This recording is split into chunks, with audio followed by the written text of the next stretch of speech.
హల్లెలూయా హల్లెలూయా. దేవుని అతి పరిశుద్ధ నామమున మీ అందరికీ నా వందనములు. మొదటిగా తండ్రి, కుమార, పరిశుద్ధాత్మ దేవుడు త్రైయేక దేవుని నామములో మరొకసారి వందనములు. మరి ముఖ్యముగా మమ్మల్ని ఎంతగానో ప్రేమించి ఆదరించి ఈ కూటలకు ఆహ్వానించిన కేజీరామయ్య గారికి ప్రత్యేకంగా వందనాలు చెల్లిస్తున్నాను. మరి ఇప్పటికప్పటికే మా అయ్యగారు నామదేవయ్య గారు చాలా విషయం చెప్పారు నా గురించి, మా సేవల గురించి. అవునండి, ఒకప్పుడు నేను యేసయ్య అంటే విరోధిని, క్రీస్తు విరోధిని. మా కుటుంబంలో మొట్టమొదటిసారిగా యేసయ్యని నమ్మింది మా అయ్యగారు నామదేవయ్య గారు. తర్వాత మాకు 2 అబ్బాయిలు ఉన్నారు, వారు నమ్ముకున్నారు, వారు ప్రార్థనలో కొనసాగుతున్నారు. నేనైతేనేమో గంట పుడుతూ దీపం ఆరున్నట్టు దీపం పెట్టి దేవి దేవతలను పూజించేదాన్ని. ఒకప్పుడు వారమంతా పూజలే ఇంట్లో. ఆదివారం, బుధవారం 2 రోజులు 3 పూట తినేదాన్ని. మిగతా రోజుల్లో వేరే వేరే దేవుడి పేరులో ఉపవాస వ్రతాలు పూజలు చేస్తుండేదాన్ని. ఒకప్పుడు చెప్పాను మీకు లాస్ట్ టైం వచ్చినప్పుడు కూడా, మరి ఎవరైనా కొత్త వారు ఉంటే ఒక మాట చెప్పి ముగిస్తాను. ఏమంటే మా అయ్య ప్రార్థనలో ఉండేవారు, నేనేమో పూజలో ఉండేదాన్ని. అప్పుడప్పుడు మాకు ఇద్దరికి గొడవ జరిగేది మాటల్లో. ఒక్కసారి ఎంత గొడవ జరిగిందంటే మాటలు మాటలు మాటలు పెరుగుతూ మా అయ్య నామదేవయ్య అన్నారు, యేసయ్యని వదలను, వదిలితే నిండి వదులుతాను కానీ యేసయ్యని వదలనన్నారు మా అయ్యగారు. ఆ మాట నాకు బాగా నచ్చుకుందనండి, షాక్ అయిపోయాను. ఇది ఏంటయ్యా ఇట్లా అన్నారు? పెళ్ళయింది, 2 కొడుకులు పుట్టారు, సంసారం చేస్తున్నాము, దాంపత్య జీవితంలో ఉన్నాము, ఈయనేమో ఒక్కసారి నన్నే వదులుతానంటున్నాడే, యేసయ్యని వదలనంటారు. ఎవరు యేసయ్య? అట్లాంటిది ఏముంది యేసయ్యలో అని అప్పటి నుంచి, ఆ రోజు నుంచి నేను ఒక సత్యాన్వేషణలో వెళ్ళానండి. మళ్ళీ అప్పుడప్పుడు మాకు పాస్టర్లు వచ్చేవారు ఇంటికి. పాస్టర్లు వస్తే నాకు భలే కోపం. వీళ్ళు వస్తారు, మాట్లాడతారు, తింటారు, డబ్బులు తీసుకెళ్తారు. ఎందుకంటే మా అయ్య ప్రేయర్ చేసి కానుకలు ఇచ్చి పంపించేవారు వచ్చిన వారికి. ఎవరు వచ్చినా, ఎప్పుడు వచ్చినా, ఏ టయానికి వచ్చినా ఆ టయానికి తగినట్టు టీలు, టిఫిన్లు, భోజనాలు, కానుకలు. ఇది నాకు కోపం వచ్చింది, నాకు అసహ్యమయ్యేది. నేను అసలు బయటకు వస్తుండలేదు, లోపల ఉంటాం. లోపల ఉన్నాం కదా, వీళ్ళే మాట్లాడుకుంటూ వీళ్ళే ప్రార్థన చేసిన వీళ్ళే పంపించేవారు. అలాంటి దాన్ని ఒకప్పుడు పట్టాడు మా అయ్య యేసయ్య. పట్టుకున్నాడు, పట్టుకున్న యేసయ్య ఈనాటి వరకు వదలలేదు. నేను యాక్చువల్లీ సోషాలజీ లెక్చరర్ని, ప్రొఫెసర్ని గవర్నమెంట్ కాలేజ్లో కర్ణాటకలో. బీఎస్సీ, బీఎడ్, ఎంఏ, ఎల్ఎల్బీ చేశాను. ఎంఏలో అంటే సోషాలజీ అంటే మీరు ఇక్కడ సాంఘిక శాస్త్రం అంటే తెలుగులో సోషల్ సైన్స్. అందులో పిహెచ్డీ చేయాలా, డాక్టరేట్ చేయాలా అని నాకు ఆశ ఉండేది. అందులో ఒక పట్టేశాడు యేసయ్య. ఇంకా అది వదిలేశాను. ఇక నెక్స్ట్ మా స్టడీ స్టార్ట్ అయింది. నేను మా అయ్య గారు ఇద్దరు కలిసి మరి చదువుకున్నాము. BTh bachelor of theology, MPH master of theology, తర్వాత డిడి డాక్టరేట్ ఇన్ డివినిటీ, మరి PhD double doctorate in Bible studies. ఇందులో చేస్తామన్నమాట. దేవుడు అలా పట్టుకున్నాడు, ఇంకా వదలలేదు. ఇంకా సేవలో సుమారు 10-12 ఏళ్ళు మా అయ్య గారు ఒక్కరే సేవలో ఉన్నారు. కానీ సేవ అభివృద్ధి కాలేదు. ఎప్పుడైతే నేను యేసయ్యని నమ్ముకొని ఆ అయ్యతో పాటు తోడుగా సేవలో వెళ్ళానో అప్పుడు మా సేవలు అభివృద్ధి పొందాయండి. సేవలు, సంఘాలు, విశ్వాసం రోజు రోజుకి పెరిగాయి. మరి సంఘాలు పెరిగాయి, సువార్తలు పెరిగింది. 500 పల్లెలు మా పల్లె సువార్త సేవ చేశాము. మరి సుమారు 115 వర్షిప్ సెంటర్స్ ఉన్నాయి మనకి ఆల్ ఇండియాలో, నేపాల్లో. మరి 106 మంది 106 మెంబర్స్ని సేవకులుగా తయారు చేశాము. దేవుడు ఇచ్చిన దర్శనం మాకు అదే.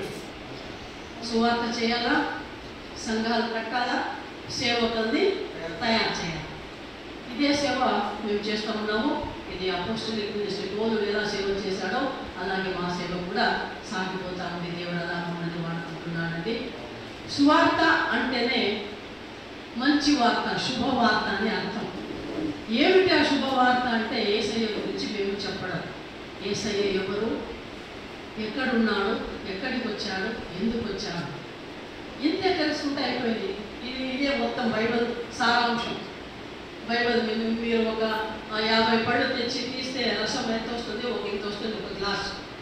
అలాగే ఈ బైబిల్ సత్యవేదం పరిశుద్ధ గ్రంథం అని మేమేమంటామో, ఇందులో ఉన్న ప్రతి మాట మేము చదువుతూ పోతే ఆఖరి నుంచి అంత్యం వరకు బైబిల్ ఆదికాండం నుంచి ప్రకటన గ్రంథం వరకు చదివినామంటే అందులో తెలిసేది ముఖ్యమైన ఒక మాట, యేసయ్య పరలోకము నుండి భూలోకానికి మన కోసము, నా కోసము, మన కోసం అనే దానికంటే నా కోసం అనాలి ప్రతి ఒక్కరు, నా కోసము, నా పాపాల కోసము, నా శాపాల కోసము తను నరమానవుడై భూలోకానికి వచ్చాడు, నరునిగానే జీవించాడు, పరలోక రాజ్యం గురించి మాకు తెలియజేశాడు యేసయ్య మొదటిసారి వచ్చినప్పుడు. ఆ పరలోక రాజ్యాన్ని తెలుసుకొని మేమందరము, మనమందరము, నేను నువ్వు మేమందరము కూడా పరలోక రాజ్యానికి వెళ్ళాలా. ఎలాగైతే వెళుతాము అంటే పరిశుద్ధులుగా ఉంటే, యేసయ్యని నమ్మి దీక్షాస్నానం పొందుకుంటే అప్పుడు మనకు నిత్య జీవము, పరలోక రాజ్యము మనదవుతుంది అని చెప్పడానికే యేసయ్య వచ్చాడు, చెప్పాడు. మరి మన పాపము శాపము కొరకు ఏ దోషము లేని నిర్దోషి అయిన యేసయ్య శిలువలో తన ప్రాణాన్ని ఇచ్చాడు, తన పరిశుద్ధ రక్తాన్ని మన కోసం చిందించాడు. ఆయన సమాధి చేయబడిన తర్వాత 3వ రోజున మరి మృత్యుంజయుడుగా, పునరుత్థానుడిగా లేచి వచ్చాడు మన యేసయ్య. అది ఎందుకు? మరి నా కోసము, నీ కోసమే. ఇలా ఈ ఒక శుభవార్త, సువార్తను మేము పల్లెలు, ఇంటికి పల్లెకే కాదు, ఏ పల్లెకైతే వెళ్ళామో ఆ పల్లెలో ప్రతి ఇంటింటికి వెళ్ళి మేము సువార్త సేవ చేశామండి. ఒకప్పుడు ఒక రోజుకి 5 ఆరాధనలు జరిపేవాళ్ళం మేము. సండే వచ్చిందంటే 5 ఆరాధనలు. పొద్దున్న 7:30కి స్టార్ట్ అయ్యేది మాది. 7:30 నుంచి 9:30 ఒక చోట, 9:30 నుంచి 11:30 వరకు ఒక చోట, మధ్యాహ్నం ఒక చోట, సాయంకాలం ఒక చోట, రాత్రి ఒక చోట. ఒకే ఊరు కాదు, మరి వేరే వేరే పల్లెలు. బళ్ళారి నుంచి స్టార్ట్ అయితే ఫస్ట్ ఆరాధన బళ్ళారి, తర్వాత సంజీవరాయనకోట ఒక పల్లెటూరు ఉంది. ఇవి 2 కర్ణాటక ప్రదేశాలు. తర్వాత ఆంధ్ర కర్ణాటక బార్డర్, అనంతపురం జిల్లా రాయదుర్గ మండలం దగ్గర ఉన్న పల్లె సేవలు మావి. అక్కడ నుంచి సోమలాపురం అనే ఒక గ్రామము, సోమలాపురం గ్రామం తర్వాత మురడి అనే గ్రామము. అక్కడ పెద్ద ఆంజనేయ స్వామి టెంపుల్ ఉందండి, ఫేమస్ అది. ఆ టెంపుల్ వెనకాలే మా సేవ, మా సంఘం చర్చ్ ఉంది. మురడి గ్రామము తర్వాత లాస్ట్కి రిమోట్ ప్లేస్, ఇంటీరియర్ ప్లేస్, గ్రామాంతర ప్రదేశము హనుమాపురం అని ఒక పల్లెటూరు. ఇలా ఒక రోజుకి 5 ఆరాధనలు మేమిద్దరము వెళ్ళి జరిపేవాడు. రాత్రి 11-12 అయినా విశ్వాసం కూర్చునేవాడు, వాక్యం వినేవాడు. ఇక పడుకొని మళ్ళీ పొద్దున్న 5ంటికి లేచి మళ్ళీ బళ్ళారికి రావాలి. అది మారుమూల గ్రామం. అక్కడి నుంచి మళ్ళీ వేరే ఊరికి వచ్చి బస్సులో, అక్కడి నుంచి మళ్ళీ బస్సు మార్చాలా. బస్సు దొరికితే బస్సు, ఆటో దొరికితే ఆటో, లేదా ఎత్తిన గాడి ఏమంటారు బండి, ఎద్దుల బండి, ట్రాక్టర్. మేము ఎక్కలేని వాహనమే లేదు మా సువార్త సేవలో. Cycle rickshaw, auto rickshaw, bus, tractor, lorry, ఎద్దుల బండి, ప్రతి ఒక్కటి ఏది ఏ సమయానికి ఏది దొరుకుతుందో దాంట్లో ఎక్కడము, పోవడము, దిగడం. నాకైతే భలే కష్టమయ్యేది లారీలు, ట్రాక్టర్లు ఎక్కి దిగడం. అయినా దేవుడి కొరకు వెళ్ళాము, సేవ చేసాము, చాలా మంచి సువార్త చేసాము. మాకు తృప్తి కాదు, సంతృప్తి ఉంది. ఈ క్షణమే ప్రాణం పోయినా మాకు భయం లేదు. ఎందుకంటే ఈ క్షణమే చనిపోయినా మరో క్షణమే దేవుడితో ఉంటామన్న గ్యారంటీ ఉంది. మా లైఫ్ గ్యారంటీ, నిత్య జీవము గ్యారంటీ, పరలోకము మాకు గ్యారంటీ. ఎందుకంటే దేవుడు అలా మమ్మల్ని ఎన్నుకొని నడిపించాడు. అలా దేవుని వాక్య ప్రకారమే మేము జీవిస్తున్నాం. ఇప్పుడు కేజీ రామయ్య గారు కూడా ప్రతి సంవత్సరం ఈ పుట్టాలు పెడుతున్నారు. ఎందుకు పెడుతున్నారు? ఆయన వాక్య ప్రకారమే జీవిస్తున్నారు అయ్య గారు. ఇప్పుడు చదివాము కదా 50 గ్రంథం 2వ అధ్యాయం 12 నుంచి 16 వరకు వాక్యం చెప్తా ఉంది. ఏం చెప్తా ఉందంటే, ఉపవాస కూడికలు చేయండి, అందరూ కలిసి రండి అంటారు. ఏ ఏజ్ డిఫరెన్స్ లేకుండా చిన్న పిల్లలు, పాలు త్రాగే పిల్లలు, వృద్ధులు, యవనస్తులు, పెళ్లి కొడుకు పెళ్లి కూతురు, నూతనంగా దంపతులైన వారు ప్రతి ఒక్కరూ దేవుని సన్నిధిలో రండి, ఉపవాసం ఉండండి, ప్రార్థించండి. ఎందుకు ఉపవాసం ఉండాలా, ఎందుకు ప్రార్థించాలా అంటే నీ కొరకు, నీ కుటుంబము కొరకు, నీ సంఘము కొరకు, నీ సేవకుడి కొరకు ప్రార్థించాలా. సంఘ అభివృద్ధి కొరకు, సంఘ క్షేమం కొరకు మనం ప్రార్థించాలి. అందుకు ఒక్కరిద్దరు చేస్తే కాదు, అందరూ ఐక్యత కలిగి విశ్వాసులుగాను సేవకులుగాను మనమందరము వచ్చి ఒక చోట కలిసి దేవుడి సన్నిధిలో ప్రార్థిస్తే ఆ ప్రార్థన మన దేవుడు ఆలకిస్తాడు. మనము మొరపెట్టగా మొర వినే దేవుడు మన దేవుడు. ఆయన మన ప్రార్థనను ఆలకించి సదుత్తరం ఇస్తాడు, ఉత్తరం ఇస్తాడు, మేలు చేస్తాడు. ఆ నమ్మకం కలిగి మనం ప్రార్థించాలా. అందుకోసమే మేము ఎంతో దూర ప్రదేశం నుంచి వచ్చాము. దేవుడు సురక్షితంగా మమ్మల్ని తీసుకొచ్చాడు.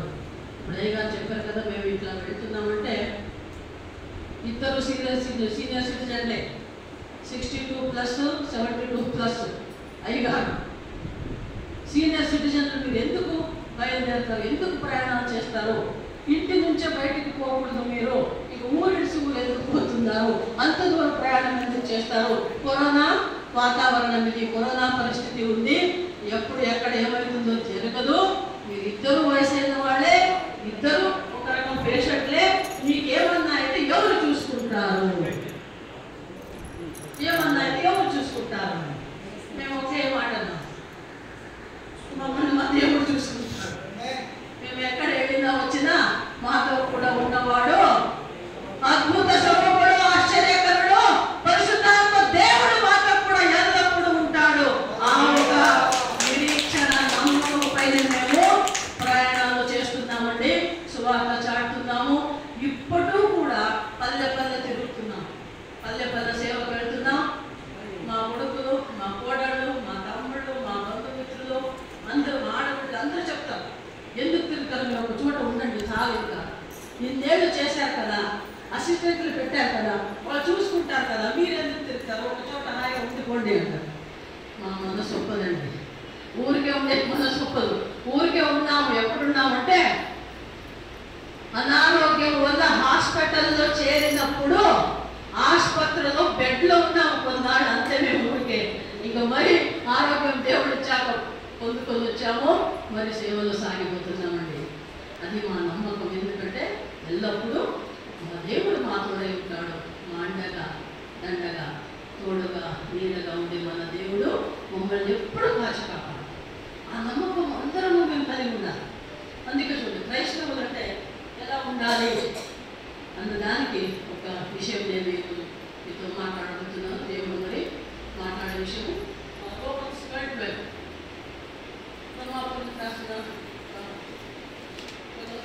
12వ అధ్యాయం 12వ వచనం. నిరీక్షణ గలవారై సంతోషించుచు, శ్రమయందు ఓర్పు గలవారై ప్రార్థనయందు పట్టుదల కలిగి ఉండుడి. ఇంకోసారి చదవండి. నిరీక్షణ ఇక్కడ 3 పాయింట్లు అండి. ఒక వాక్యంలో 3 ముఖ్యమైన అంశాలు దేవుడు మాతో మీతో మాట్లాడుతున్నాడు. ఒకటి, నిరీక్షణ కలిగి ఉండాలంట. నిరీక్షణ కలిగి సంతోషంగా ఉండండి అంటుంది వాక్యం. అవునండి. నెక్స్ట్, శ్రమలలో ఓర్పు గలవారై ఉండాలంటుందండి. రెండో మాట. మూడో మాట, ప్రార్థన యందు పట్టుదల కలిగి ఉండుడి. ప్రార్థన యందు పట్టుదల కలిగి ఉండుడి. కన్నడ బైబిల్లో చూసేటప్పుడు కన్నడలో వాక్యం చెప్తా ఉంది. ఏం చెప్తుందంటే, మొదటి మాట నిరీక్షణ కలిగి ఉల్లాసముతో ఉండండి అంటుంది. అంటే సంతోషంగా. నిరీక్షణ ఈ ఒక మాట పట్ల మనం చూస్తే నిరీక్షణ అంటే మేమేమంటే హోప్, ఇంగ్లీష్లో హోప్ అంటారు, HOP, హోప్. నిరీక్షణ కలిగి ఉండాలి, నిరీక్షించాలి. ఏమి నిరీక్షణ? క్రైస్తవుడైన వాడికి, ఇప్పుడు ఇక్కడ ముందు ఉన్నవాడందరూ క్రైస్తవులు కదా. క్రైస్తవుడు అంటే ఎవరు? పోయినసారి చెప్పాను, మరి ఎంత జ్ఞాపకం ఉందో తెలియదు. కానీ క్రైస్తవుడు అంటే ఎవరు?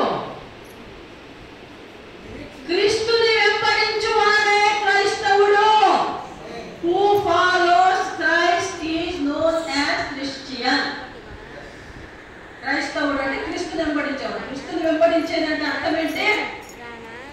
క్రీస్తులా ఎవరు ఉండాలా, క్రీస్తు స్వభావము కలిగి ఉండాలా, క్రీస్తు మాట ప్రకారమే నడుచుకోవాలా.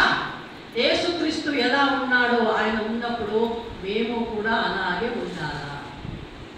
నేను పరిశుద్ధుడు కనుక మీరు పరిశుద్ధులుగా ఉంటుంది అని వాక్యం చెబుతున్నట్టు యేసయ్యని నమ్మిన ప్రతి బిడ్డ, విశ్వాసి విశ్వాసురాలు, దర్శనము కలిగి సేవా భారము కలిగి ఉన్న ప్రతి ఒక్క సేవకుడు కూడా ఈ ఒక నిరీక్షణ కలిగి ఉండాలా. ఆ నిరీక్షణ ఏమిటంటే నిత్య జీవము పొందుకొనుట. నిత్య జీవము పొందుకొనుట. నిత్య జీవం గురించి కూడా లాస్ట్ టైం వచ్చినప్పుడు నేను చెప్పాను వాక్యము, మరి ఎందరికి జ్ఞాపకం ముందు తెలీదు. నిత్య జీవం అంటే ఏమిటని కూడా నేను ఒకరోజు వాక్యం కూడా చెప్పాను లాస్ట్ టైం వచ్చినప్పుడు. నిత్య జీవము ఆ పదములోనే అర్థం ఉంది. నిత్యము అంటే ఎల్లప్పుడు, ఎల్లకాలము, ఎల్లవేళ. జీవము అంటే జీవించుట, బ్రతికి ఉండుట. క్రైస్తవుడు ఎప్పుడు జీవిస్తాడండి? క్రైస్తవుడికి సావు లేదు, మాకు సావు లేదు. ఎందుకంటే మనము జీవించినంత కాలము భూలోకములో, ఈ లోకములో మాతో కూడా, నాతో కూడా, నీతో కూడా కంటికి కనపడని ఆత్మదేవుడు, పరిశుద్ధాత్మ దేవుడు మాతో ఉంటాడు. హల్లెలూయా. కంటికి కనబడని ఆత్మదేవుడు, పరిశుద్ధాత్మ దేవుడు మాతో కూడా ఉంటాడు. ఎల్లప్పుడూ మాతో ఉండి మమ్మల్ని కాచి కాపాడే దేవుడు, నడిపించే దేవుడు, ఆదుకునే దేవుడు, ప్రేమించే దేవుడు, స్వస్థతనిచ్చే దేవుడు ఎల్లప్పుడూ మాతో కూడా ఉంటాడండి. చనిపోయామనుకోండి, చనిపోవడం అన్నారు క్రైస్తవులు ఏమంటామంటే ప్రభువులో నిద్రించుట. ప్రభువులో మనము నిద్రించినప్పుడు ఈ దేహం అయితే మట్టికి వెళ్ళిపోతుంది. కొందరు మట్టిలో భూస్థాపన చేస్తారు, కొందరు కాలుస్తారు. కాల్చిన మట్టిలో పెట్టినా ఇది మట్టిలో మట్టి అయిపోతుంది మన దేహం. కానీ మన ఆత్మ దేవుని దగ్గరికి వెళ్ళాలి. అంటే మనం చనిపోయినప్పుడు మన ఆత్మ దేవుని దగ్గరికి వెళుతుంది. అంటే మేము ఎక్కడున్నాము? దేవునితో కూడా ఉంటాము. చనిపోయినప్పుడు దేవునితో కూడా మనం ఉంటాము. మనకు అప్పుడు చావు లేదు. బ్రతికినప్పుడు దేవుడు మాతో ఉంటాడు, మాకు చావు లేదు. అందుకే క్రైస్తవులకి చావు లేదండి. నిత్య జీవము కలిగి ఉంటాం మనం. ఆ నిత్య జీవము పొందడానికి నిరీక్షణ కలిగి ఉండాలి ప్రతి క్రైస్తవుడు. ఆ నిత్య జీవం పొందాలంటే ఎలా ఉండాలి? పరిశుద్ధులుగా ఉండాలి. నీ నోటి మాట, నీవు నడిచే నడక. కన్నడలో ఒక మాట అంటాం, నడే నుడి అంటాం. అంటే మన నడవడిక, మన బిహేవియర్, మన క్యారెక్టర్, మరి మన మాట, నోటి మాట రెండు బాగుండాలండి. బాగుండాలంటే ఊరికి వినడానికి కాదు, తీయని మాటలు కాదు, పెదవి నుంచి వచ్చే మాట కాదు, హృదయం నుంచి, మనసు నుంచి వచ్చే బుద్ధి కలిగిన, జ్ఞానం కలిగిన మాటలు ఉండాలి మా నోటిలో. దేవుని వాక్యముతో కూడిన మాటలు ఉండాలి. మనం ఎవరికైనా మాట్లాడిస్తే వారు మన మాటలు వినడానికి ఆసక్తి చూపించాలండి, ఇష్టపడాలండి. ఇప్పుడు మమ్మల్ని అయ్యగారు ఇంత దూరం పిలిచారు, మేము వచ్చామంటే ఎందుకో మా మాటలు ఆయన ఇష్టపడ్డారు, మా మాటలు మీరు ఇష్టపడ్డారు. అందుకే దేవుడు మమ్మల్ని మరల ఇక్కడికి రప్పించాడండి. ప్రేమ కలిగిన మాట, సమాధానము కలిగిన మాట, ఓర్పు కలిగిన మాట, దేవుని వాక్యముతో కూడిన మాటలైతే ఇతరులని, అన్యజనాంగము కానీ క్రైస్తవులు కానీ కష్టము, నష్టము, రోగము, బాధలు, చింతలలో ఉన్న వారికి మనము సమాధానపరిచే మాటలాడితే అప్పుడు మేము ఒకరికి ఇష్టమైన వారమవుతామండి. జనముకే కాదు దేవుడికి కూడా ఇష్టమైన వారమై ఉంటాము.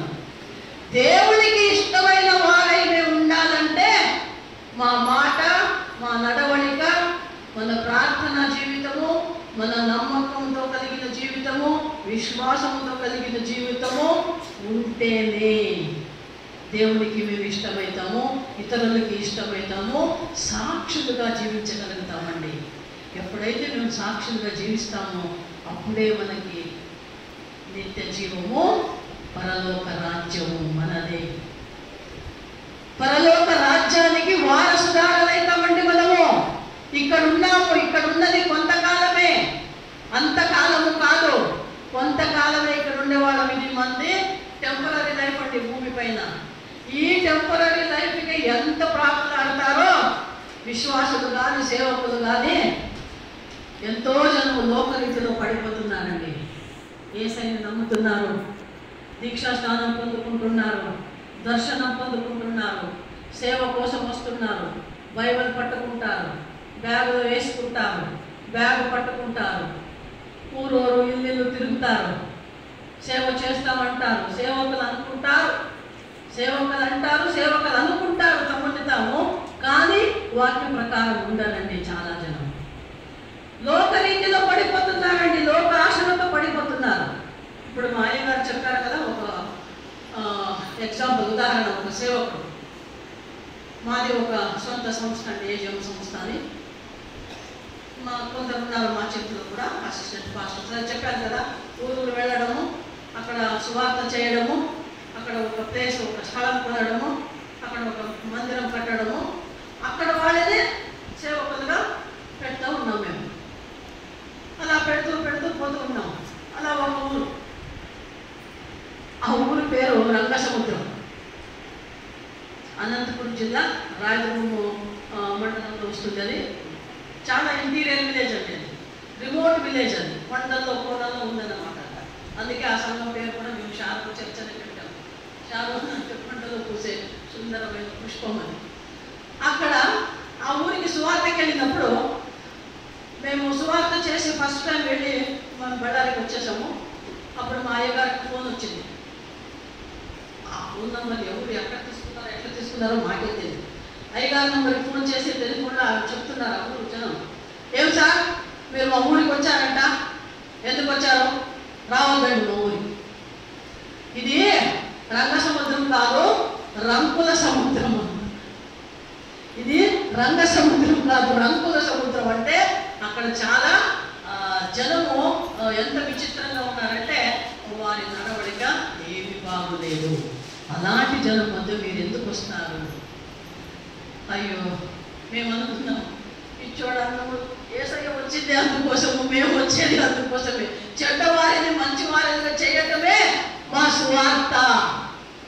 సువార్త అంటే ఏమి? చెడ్డవారిని మంచి వారిగా మార్చడమే, చెడు అలవాటులు గల వారిని మంచి అలవాటులు తేవడమే సువార్త. తాగుబోతులు మారిపోయారండి, చెడ్డ అలవాట్లు ఉన్నవాడు, అనైతిక అక్రమము సంబంధం చేసేవారు ఎంతో మంది మన సువార్త విని మారిపోయి మంచివారిగా జీవిస్తున్నారు. ఇప్పుడు పల్లెలు ఎన్నో కుటుంబాలండి, చాలా కుటుంబాలు రక్షింపబడ్డాయి. అందుకే అన్నారు, కానీ మేమేమి వెనకాడలేదు, కంటిన్యూ పోయాము, సువార్త చేశాము, స్థలం కొన్నాము, మందిరం కట్టినాము. అదే ఊరు అబ్బాయిని పెట్టాము అక్కడ సేవకుడు. ఆ సేవకుడు ఏం చేశాడు, ఇప్పుడు అయ్యగారు చెప్పారు, క్లియర్గా చెప్పలేదు, నేను చెప్పేస్తాను. ఏమంటే విశ్వాసి తను పెళ్ళయింది, ఆయన పాస్టర్కు, మేము పెట్టిన అసిస్టెంట్ పాస్టర్కు పెళ్ళయింది, ఒక ముద్దు బిడ్డ ఉంది, ఆడపిల్ల. ఆ పాప పేరు మహిమ అని పెట్టాను మేము. చిన్న పాప, ముద్దుగా ఉంటుంది, మంచి భార్య చూడడానికి బాగుంది, పిల్ల చూడడానికి బాగుంది, భార్య బిడ్డ ఇద్దరు ఉన్నారండి.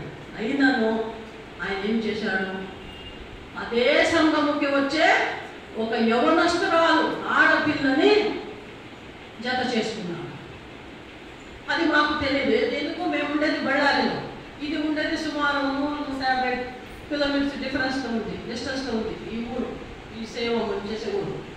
మాకు తెలియదు ఇవన్నీ కథలు, ఎందుకంటే ఆయన పెట్టాం కదా. మేము అప్పప్పుడు వెళ్ళేవాడు, రెగ్యులర్గా వెళ్ళాం. ఎందుకు ఎక్కడికి వెళ్ళాలి, ఇన్ని ఊర్లు ఇన్ని సంఘాలు అట్లా రోడ్డు కొడుతూ ఉంటాం మేము. అక్కడ చాలా రోజులు గ్యాప్ అయిపోయింది, మేము పోలేదు, ఈ కథ స్టార్ట్ అయిపోయింది. మాకు తెలియదు.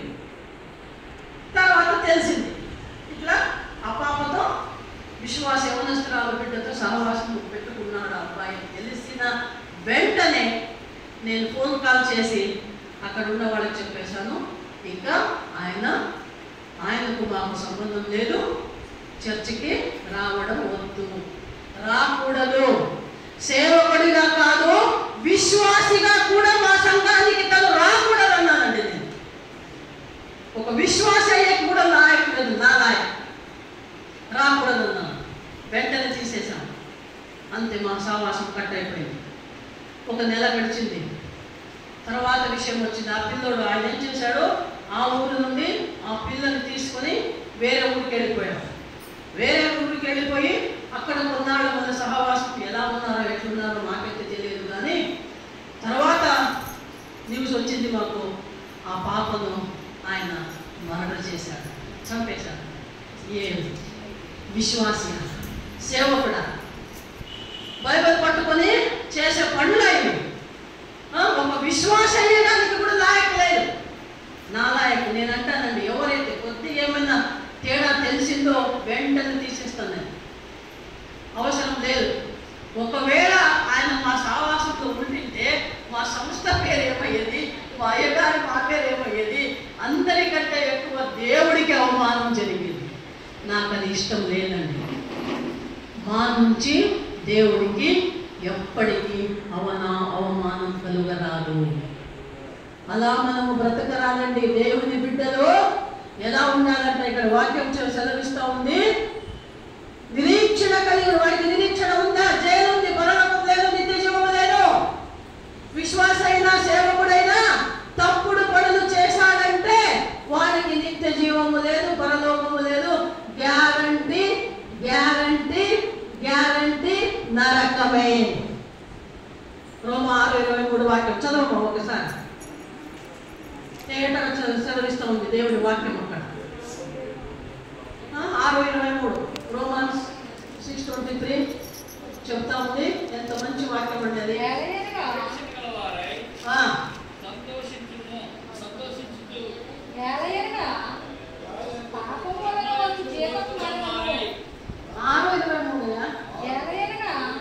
రోమన్స్ 6:23 చెప్పమ్మా. ఏదైనా పాపము వలన వచ్చు జీతము మరణము. అయితే దేవుని కృపావరమే మన ప్రభువైన యేసుక్రీస్తునందు నిత్య జీవము. హల్లెలూయా హల్లెలూయా. వాక్యం చెప్తా ఉంది, దేవుని కృపావరం అంట. కన్నడ బైబిల్లో రాసి పెట్టింది ఉచితార్థంగా ఫ్రీ గిఫ్ట్ అని రాసిందండి. యేసయ్య ఇచ్చే ఫ్రీ గిఫ్ట్ అంట నిత్య జీవము. మన దేవుడు మనకిచ్చే ఫ్రీ గిఫ్ట్ అంటారు. ఉచితార్థ వరం అని ఉంది, ఇక్కడ కృపావరం అని ఉంది. కృప అయినా అది మనకి ఉచితంగా దొరికేదే, ఫ్రీ గిఫ్ట్ అండి అది. దేవుడు ఫ్రీగా ఇస్తున్నాడు మీకు వరము, నిత్య జీవం ఆయన ఫ్రీగా ఇస్తుంటే వీళ్ళు మధ్యలో వచ్చి ఏం చేస్తున్నారు, కితాపతిలు చేస్తున్నారు, చేయరాని పనులు చేస్తున్నారు, పాపము చేస్తున్నారు, పాపానికి జీతము మరణం పొందుకుంటున్నారు. ఆ మరణం అంటేనే నరకం అండి, నిత్య నరకము. నరకం గురించి తెలుసు మీకు అందరికీ, బైబిల్లో కూడా రాసి పెట్టింది పరిశుద్ధ గ్రంథంలో. అక్కడ పెద్ద అగ్నిగుండము, అందులో పడితే అంతే సంగతులు, అగ్గి మంట ఆరదు, కొరికే పురుగులు చావబట్టండి. అంటే ఎలాంటి నరకం అండి, ఎలాంటి యాతన, నొప్పి అంటాము, నరక యాతనం అంటాము. అలాగా నరకానికి పోతారండి పాపం చేసిన వారు. అందుకే దేవుడి వాక్యం చదివిస్తూ ఉంది, క్రైస్తవుడా, యేసయ్యను నమ్మిన బిడ్డ, నీవు నిరీక్షణ కలిగి ఉండాలి, నిత్య జీవము నిరీక్షణ కలిగి ఉండాలి. నిరీక్షణ కలిగి ఉండాలి అంటే దేవుని వాక్య ప్రకారము నడుచుకోవాలి. యేసయ్య చెప్పాడండి, ముత్యం లాంటి 3 మాటలు. మీకు లాస్ట్ టైం కూడా చెప్పాను నేను, ఇది బైబిల్ అంటేనే పెద్ద సముద్రం అంటే మహాసముద్రం. ఈ మహాసముద్రము లోతు వెళితే, వాక్యంలో వెళితే ముత్యాలు లాంటి మాటలు ఉన్నాయండి. అందులోనూ ఆడి ముత్యాలు, 3 ముత్యాలు మన యేసయ్య చెప్పాడు. ఒకరినొకరు ప్రేమించండి, ఒకరికొకరు ప్రార్థించండి, క్షమించండి. ఈ 3 మాటలు మీరు కలిగి ఉంటే, ఈ 3 మాటల ప్రకారం మీరు నడుచుకుంటూ ఉంటే అప్పుడు మీకు నిత్య జీవం అండి. ప్రేమించాలా, ప్రార్థించాలా, క్షమించాలా. ఇప్పటి వాళ్ళలో ఇవి లేవండి.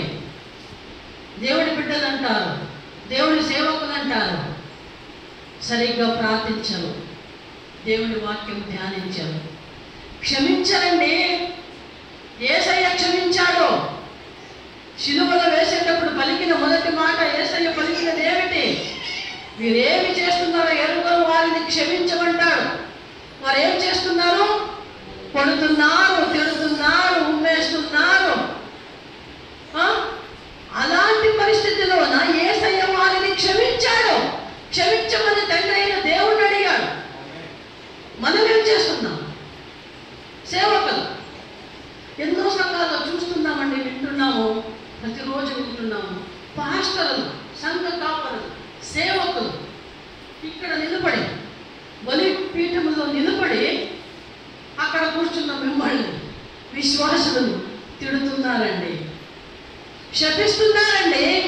తిడుతున్నారు, శపిస్తున్నారు, శాపాలిస్తున్నారు. మీరు ఇలా చేస్తే అలా అయిపోతారు అని ఆడే మాటలా? అలాంటి మాటలు దేవుడి బిడ్డ నోట, సేవకుని నోట రాకూడదండి. యేసయ్యే ప్రేమించాడు, యేసయ్యే క్షమించాడు, యేసయ్య మన కొరకు ఎల్లవేళలా ప్రార్థించాడు. ఉదయకాలమున, సంధ్యాకాలమున, మధ్యాహ్నమున, ప్రతి సమయాన ఆయన ప్రార్థించాడని బైబిల్లో చాలా మాటలు రాసి పెట్టారండి. అయినా మనం ఏం చేస్తున్నాం? సేవకులు ఏం చేస్తున్నారు? సరిగ్గా ప్రార్థించటం లేదు, ప్రేమించటం లేదు, ఓర్పు లేదు, సహనము లేదు, పరలోక రాజ్యము, నిత్య జీవము పట్ల నిరీక్షణ లేదు. లోక ఆశలోకి పడిపోతున్నారు. టెంపరీ లైఫ్ అండి ఇది. నీవు పూరి గుడిసెలో ఉన్నా ఒకటే, షీట్ లైన్లో ఉన్నా ఒకటే, ఆర్సీసీ బిల్డింగ్లో ఉన్నా ఒకటే, ఇల్లు ఉన్నా ఒకటే, లేకున్నా ఒకటే. కొన్నాళ్ళ జీవితం ఇది. పోతే అక్కడండి మనకి శాశ్వతమైన నివాస స్థలము. యోహాను 14వ అధ్యాయం, యోహాను సువార్తలను చదువుతాం కదా. యేసయ్య చెప్తున్నాడు, నేను అక్కడికి వెళ్ళి మీకు గుడారములు ఏర్పరుస్తాను, మరలా వచ్చి మేము తీసుకెళ్తానని చెప్పాడు యేసయ్య. ఆయన రెండో రాకడ వచ్చే సమయానికి నువ్వు ఎలా ఉన్నావో, ఎలా ఉండాలి తెలుసుకో. వాక్యం చెప్తా ఉంది, నిరీక్షణ కలిగి ఉండాలి. యేసయ్య రెండో రాకడ వచ్చినప్పుడు ఆయనతో పాటు మేము పరలోకానికి వెళ్ళేటట్లుగా రెడీగా ఉండాలి. మీ రెడీ? ఎవరు రెడీ? Are you ready? అది ఎన్నో చోట్ల మేము చూస్తామండి దేవుడి వాక్యం. Are you ready? సిద్ధంగా ఉన్నావా? ఎక్కడికి? పెళ్ళికా, సినిమాకా, హోటల్కా, షికారుకా, టూర్కా, బంధువుల దగ్గరకా, మిత్రుల దగ్గరికి వెళ్ళడానికా? కాదండి, పరలోకానికి వెళ్ళడానికి నీవు సిద్ధంగా ఉన్నావా? Are you ready? ఎంత ఉంది వాక్యము? రెడీగా ఉన్నావా? రెడీ ఉండాలండి. మేమైతే రెడీ, నేనైతే రెడీ, మా అయ్యగారు రెడీ, మా పిల్లలు రెడీ, మా మనవాళ్ళు రెడీ. 2 మనవాళ్ళు ఉన్నారండి, ఫుల్ ప్రేయర్ఫుల్ అండి, భలే ప్రేయర్ చేస్తారు, భలే బైబిల్ చదువుతారు. మా మనవాళ్ళు ప్రేయర్ఫుల్గా ఉన్నారు. వారు రెడీ. ఎవరైతే రెడీ? మా ఫ్యామిలీలో ఎవరు రెడీ? ఇప్పుడే సావు వచ్చిన భయం లేదండి మాకు. సావంటే భయమే లేదు. భయపడకూడదు క్రైస్తవులు. సావంటే రోగం వచ్చినా, దుఃఖం వచ్చినా, కష్టం వచ్చినా, నష్టం వచ్చినా, బాధలు వచ్చినా భయపడకూడదు. ఎందుకంటే ఆయనే చెప్తున్నాడు కదమ్మా, భయపడకుడి, నేను మీ తోడై ఉన్నాను. ఎల్లప్పుడూ ఆయన మా తోడై ఉన్నప్పుడు మాకెందుకు భయము? నిరీక్షణ కలిగి ఉండు. నిత్య జీవము నిరీక్షణ, పరలోక రాజ్యానికి వారసులైన నిరీక్షణ కలిగి ఉండాలి మనము. అప్పుడే నీవు క్రైస్తవుడు, అప్పుడే నీవు మంచి సేవకుడు. ఆ నిరీక్షణ ఉండాలమ్మా, కలిగి ఉండాలా. ఎందుకంటే నిత్య జీవము దేవుడు మాకిచ్చే కృపావరం. ఉచితార్థమైన వరం, ఫ్రీ గిఫ్ట్ ఆయన ఇస్తున్నాడు. తీసుకునేదానికి ఏమి మనకి లోకరీతిలో చూస్తాము. ఇప్పుడు వస్తూ ఉంది పండుగలు, దసరా అయిపోయింది, దీపావళి, ఆఫర్లు ఉన్నాయి, షాపింగ్కి వెళ్తారు. ఆఫర్లు ఉంటే షాపింగ్ భలే చేస్తారు జనాలు, పిచ్చి జనాలు. వారికి తెలియదు ఆఫర్లోనే అంతా కలిపి పెట్టారు, రేట్లని తెలియదు. కానీ ఆఫర్లు ఉన్నాయని వెళ్తూ ఉంటారు షాపింగ్కి. 10,000 రూపాయల్లో విలువ అయింది, మీకు 5,000కే ఇస్తామంటే అమ్మో ఎంత ముందుంటుందో షాపింగ్ కాంప్లెక్స్. 10,000 5,000కి ఇస్తారంట. అయ్యో అది 5,000, దాని విలువ 5,000, పైన వేసాడు 10,000 అని కొట్టేశాడు అంతేవాడు. అది మనకు తెలియదు, తెలుసుకోలేరు జనాలు. పరిగెత్తిపోతారండి. ఒకటి కొంటే ఒకటి ఫ్రీ అనేస్తాడు ఇంకో చోట. ఒక షర్ట్ కొంటే ఒక షర్ట్ ఫ్రీ, ఒక ప్యాంట్ కొంటే ఒక ప్యాంట్ ఫ్రీ, ఒక చీర కొంటే ఒక చీర ఫ్రీ. అమ్మో అక్కడ మళ్ళీ ఫుల్ షాపింగ్. ఈ లోకరీతిలో చిరిగిపోయే బట్టలు కొనడానికే క్యూ పట్టి మరి గంటల తరబడి కష్టపడి ప్రయాసపడి ఫ్రీ గిఫ్ట్లు తెచ్చుకునేదానికి వెళ్తారే. యేసయ్య ఇస్తున్న ఫ్రీ గిఫ్ట్ నిత్య జీవాన్ని పొందుకునడానికి క్యూలో ఉండండి మీరు. నేను ఫస్ట్ వెళ్ళాలా, పరలోకానికి నేను వెళ్ళాలా, నిత్య జీవము నేను పొందుకోవాలనే నిరీక్షణ కలిగి ఉండండి. దేవుని వాక్యం చదివిస్తూ ఉంది, మాకైతే ఆ నిరీక్షణ ఉందండి. దేవునికి కోటి కోటి స్తోత్రాలు. నెక్స్ట్ భాగం చదువమ్మా, రెండో భాగం అదే 12:12 రోమన్స్ 12:12 నెక్స్ట్ భాగం చూడండి. శ్రమయందు ఓపిక గలవారై ఉండండి అంట ఉందండి. క్రైస్తవులు లాస్ట్ ఇయర్ 2020 అమ్మ బాబోయ్ శ్రమలు శ్రమలు శ్రమలు శ్రమలు. మాకైతే మరీ ఎక్కువ శ్రమలు. సాయంకాలం చెప్తారండి మన సాక్షి అయ్యగారు చెప్పారు, లైట్గా చెప్పారు, నేను ఫుల్గా చెప్తాను సాయంకాలం మన సాక్ష్యం. ఉత్త ఆసుపత్రులే, మందులే, ప్రాణభయమే, ఇంటి నుంచి బయటకు ఒక అడుగు వేసేటట్టు లేదండి పరిస్థితి. కరోనా వచ్చింది, ప్రపంచానికే వచ్చింది. ఆ కరోనా ప్రపంచమంతా జనాలు అల్లాడిపోయారండి. అల్లాడి చేసింది ఆ కరోనా వచ్చి, ప్రపంచాన్ని అల్లాడి చేసింది. భూగ్రహం అంతా అల్లాడిపోయింది. ఎక్కడంటే అక్కడే చనిపోతూ ఉన్నారు. చనిపోయే వారిని చనిపోయే పరిస్థితిలో చూసేదానికి లేదు, చనిపోయేదాకా దగ్గర పోయి చూసేకి లేదు, ముట్టుకునేకి లేదు, ఏమి లేదు. ఎక్కడంటే అక్కడే కుప్పలుగా శవ సంస్కారాలు చేశారండి. చూడటానికి వినడానికే చాలా బాధ అయింది. కోట్ల ఆస్తి ఉన్న వాళ్ళు ఏమి లెక్కలేకుండా పోయేశారు. లక్షలు కోట్లు ఖర్చు పెట్టారండి. మాకైతే చాలా ఆశ్చర్యం వేసింది. ఒక తెలిసిన వారికి కరోనా వచ్చిందంట, ట్రీట్మెంట్ ఇచ్చారు. 25 lakhs ఖర్చు పెట్టారంట. లక్షలు పెట్టారు, ఎట్లా ట్రీట్మెంట్ ఇచ్చారు? నాకు భలే ఆశ్చర్యమైంది. లక్షలు పోసి ఎట్లా ట్రీట్మెంట్ ఇస్తారు, ఏమి ఇచ్చారు? అంత పెట్టినా 25 లక్షలు ఖర్చు పెట్టినా ఆయన మిగలే, చనిపోయాడు. 25 లక్షలమ్మా కరోనాకి ట్రీట్మెంట్కి ఖర్చు పెట్టారు. ఆయన ఆ మనిషి మిగలలే. మా కర్ణాటకలో కొందరు ఎమ్మెల్యేలు, మినిస్టర్లు, సెంట్రల్ మినిస్టర్గా ఉన్నారు, స్టేట్ మినిస్టర్గా ఉన్నవారు ఉంటుంటేనే ఢిల్లీలోనే చనిపోయారు. ఢిల్లీలో చనిపోయారు. కర్ణాటకకి శవము తీసుకురావడానికి లేదు, అక్కడక్కడే శవ సంస్కారం చేసేసారండి. ఇక్కడ ఫోన్లోనే బాధపడుతున్నారు పెళ్ళాము, పిల్లలు, తల్లి.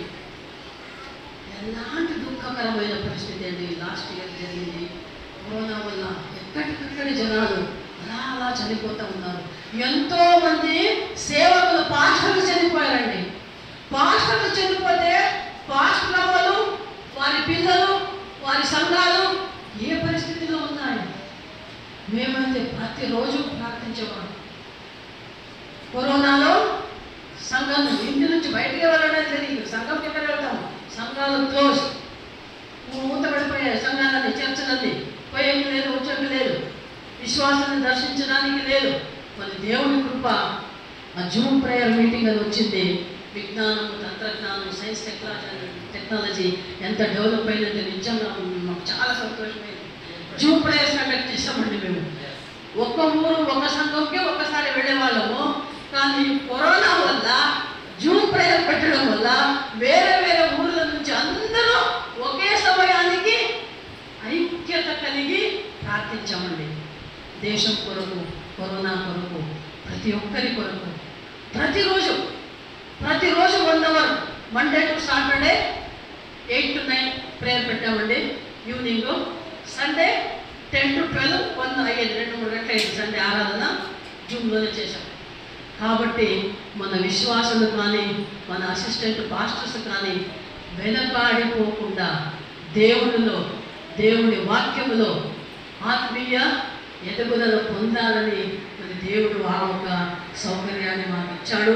మరి ప్రార్థనలు జరిగాయండి. ఎంతో జనము ప్రార్థించాము. ఎంతో ఆదరణ కలిగి ఉన్నాం. చనిపోయిన కుటుంబాలు, విశ్వాసం చనిపోయారు, సేవకులు చనిపోయారు, బంధుమిత్రులు చనిపోయారు, చాలామంది కరోనా వల్ల పోయారండి.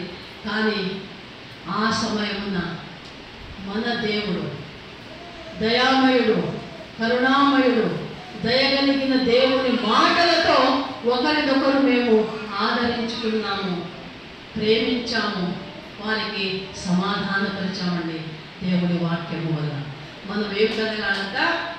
ఓర్పు కలిగి ఉండండి. సేవకులండి, చాలా మంది సేవకులు, బీద సేవకులు, పల్లె సేవకులు, పల్లెల్లో సేవ చేసేవాళ్ళు, కొందరైతే రెంట్ ఇంట్లో వాళ్ళ ఇళ్లలో సేవ చేసేవాళ్ళు, చిన్న చిన్న పూరి గుడిసెలో సేవ చేసేవాళ్ళు, బీద వాళ్ళు, కానుకలపైనే ఆధారపడి బ్రతికేవాళ్ళు చాలా సేవకులు చాలా కష్టపడ్డారండి. ఎంతోమంది సేవకులు తినడానికి తిండి లేక పాశ్రమలతో, పిల్లలతో ప్రార్థనలోనే గడిపారండి రోజులు. ఉపవాస ప్రార్థనలు గడిపారు, నీరు తాగి గడిపారు జీవితాలు. అయినా దేవుడు వారికి సమయానికి కిట్లు గవర్నమెంట్ తరఫున ఇచ్చారు. మరి ఉన్నవాళ్ళు శ్రీమంతులు ఇచ్చారు. మరి మేము కూడా మా చేతనేనంత మేము కూడా సాయం చేశామండి. కొందరికి సేవకులకి మేము ఆహారం, ఫుడ్ కిట్స్ ఇచ్చాము. బియ్యము, బ్యాళ్ళు, నూనె, కారం పొడి, పసుపు పొడి, ఉప్పు, అతి అవసరమైనవి, కనీసము అన్నం చారు, పప్పు చారుగా చేసుకుని తినేకి అనుకూలమైనట్టు మేము సహాయం చేశాము. ఎందరో సహాయం చేశారండి. మొన్న ఆదివారం సాక్ష్యం చెప్తున్నాను. ఒక సేవకుడు ఇలాగే ఈ పరిస్థితిలో చాలా దుఃఖంతో ఉన్నారంట. పాస్టమ్మ మరి పిల్లలతో కూర్చొని ప్రేయర్ చేసుకుంటున్నారు, తలుపు మూసుకొని. ఇంట్లో వండుకోవటానికి, తినటానికి ఏమీ లేదు. అలాంటి పరిస్థితిలో ఉన్నప్పుడు ఎవరో వచ్చి తలుపు తట్టి పిలిచారంట. ఆ సమయంలో వాడికి ఎక్కి తెచ్చి ఇచ్చారంట. ఎంత సంతోషమైందో వాళ్ళకి. ఆకలితో, ఉపవాసంతో ప్రార్థన చేస్తుండగా కుటుంబము ఐక్యత కలిగి, నమ్మకము కలిగి, ఉట్టి ప్రార్థన పనికిరాదండి, నమ్మకము కలిగి, నన్ను పిలిచిన దేవుడు నమ్మకము గలవాడు, నమ్మినవాడు, చేయి విడువని వాడు, చేయి పట్టుకొని నడిపిస్తాడు. ఆ దేవుని బిడ్డలు, ఆ దేవుని సేవకులైన మమ్మల్ని ఆయన కాచి కాపాడతాడనే నమ్మకం కలిగి ఉండి ప్రార్థించుకున్నప్పుడు అక్కడికి ఉన్న కాటికే దేవుడు వారికి ఆహారం ఇచ్చాడండి. దేవుడికి స్తోత్రము. అబ్రహాము కాలంలో ఉన్న దేవుడు, మోషే కాలంలో ఉన్న దేవుడు, యెహోషువ కాలంలో ఉన్న దేవుడు, యోబు కాలంలో ఉన్న దేవుడు ఇప్పుడు కూడా ఉన్నాడండి. నిన్న, నేడు, రేపు నిరంతరము ఒకే రీతిగా, ఏకరీతిగా ఉన్న దేవుడు మన దేవుడు. అద్భుత స్వరూపుడైన దేవుడు అండి. మమ్మల్ని కాస్తాడు, కాపాడుతాడు. అందుకు మనము ఓపిక కలిగి ఉండాలా, నమ్మకము కలిగి ఉండండి. ఓపిక కలిగి సేవకులారా, విశేషంగా సేవకులకు ఉండాలా ఓపిక. ఈ రోజుల్లో వారికి ఓపిక లేదు. ఎందుకంటే కోపం వచ్చేస్తుంది వాళ్ళకి. ఎందుకు కోపం వస్తుందంటే టయానికి విశ్వాసులు సంఘానికి రారు, ప్రార్థనకి రారు. మాకు ఒక అసిస్టెంట్ ఉండేవాడు, ఇప్పుడు లేడు. వాడు ఏముందని ఇక్కడ నిల్చని తనేమో వస్తాడు టైంకి. మేము కూడా వెళ్తామండి. మేము 10 సేవ అందరికీ తెలుసు. 10 గంటలు సేవ అంటే మా ఆయన 9 గంటలకు పోతారు. గంట 7 గంటలు నాకు సరిపోతుంది టైం టైంకే పోవాలంటాను, అంత గంట ముందు పోయి ఏం చేయాలి అనే తలకాయ నాది. అలా మా అసిస్టెంట్ ఉండేవాడు, వాడేమో వస్తాడు, విశ్వాసం టైంకి రాడు. అలా వస్తూనే ఉంటారు నిదానంగా. ఒక్కొక్క 10 గంటలకు ఆరాధన అంటే 10 అయింది, 15 అయింది, 10:30 అయింది, 10:45 అయింది, 11 అయినా ఇంకా వస్తుంటారు అన్నమాట. అప్పుడు ఈ కోపం, ఆ కోపం వచ్చి ఇక్కడ నిలబడి ఇష్టం ఉందని తిట్టారు వాళ్ళు. తిడుతూ ఉంటే ఆ తిట్లు విధి వాళ్ళకి విసిగెత్తిపోయింది, సాలైపోయింది విశ్వాసం. ఎందుకెళ్ళాలా చర్చకి? తిట్లు తినడానికి వెళ్ళాలా? పాస్టర్ దగ్గర తిట్టించుకునే చర్చకి వెళ్ళాలా? మేము పోము చర్చకి. రారండి విశ్వాసంలో.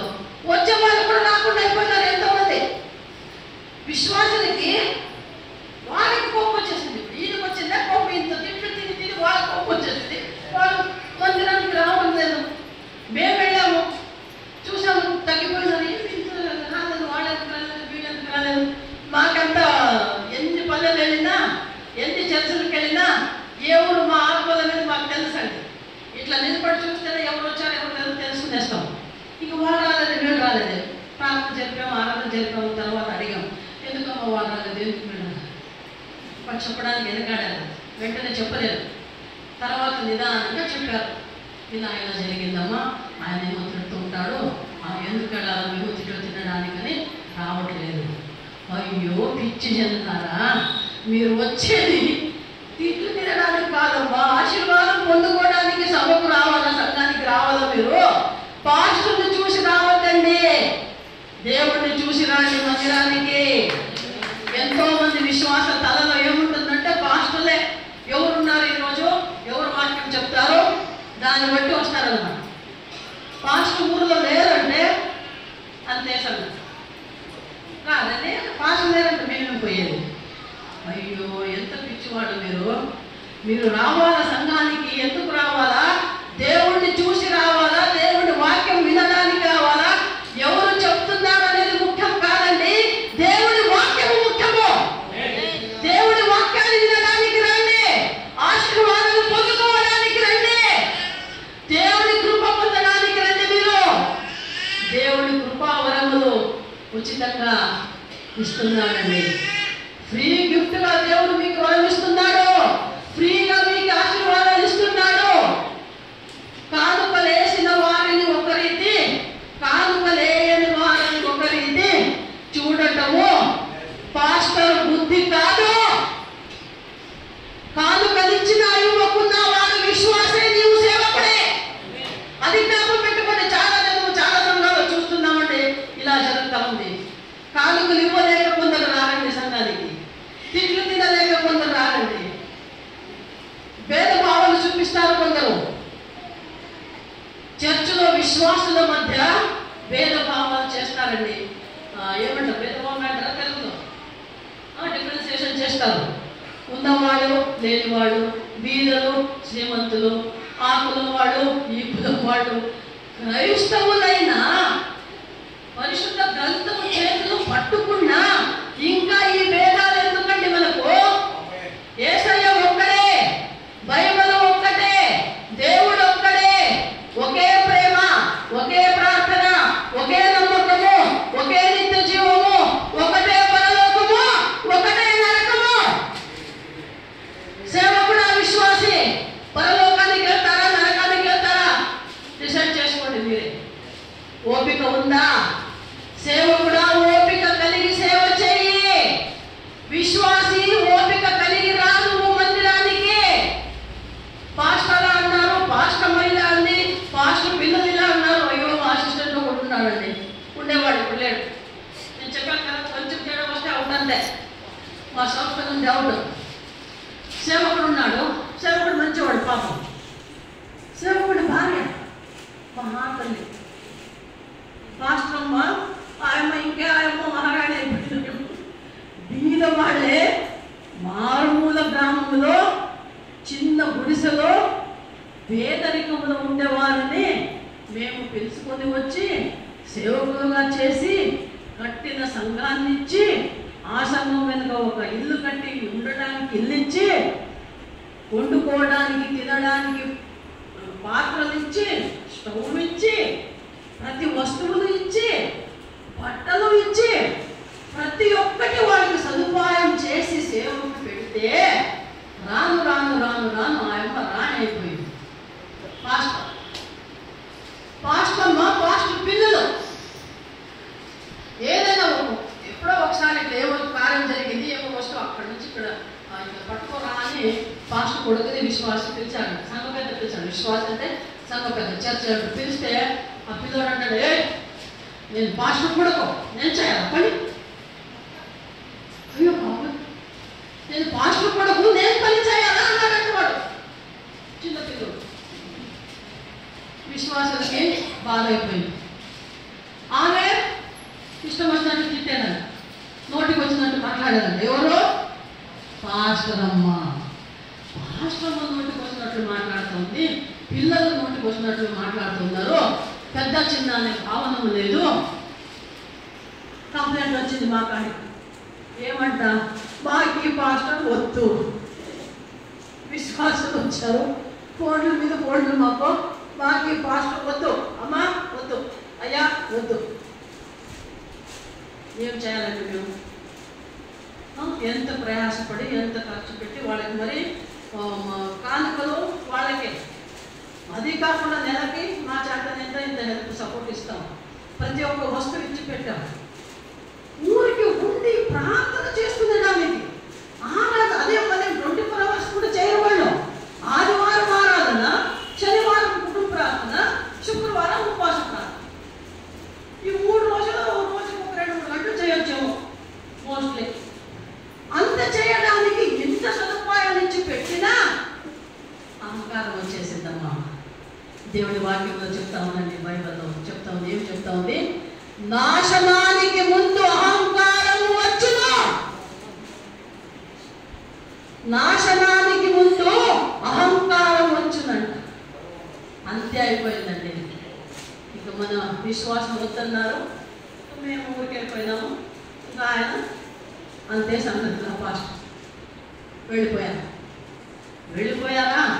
పోత ఏం చేశారు? చర్చిలో ఉన్న ప్రతి సామాను చేసి వెళ్ళిపోయారు.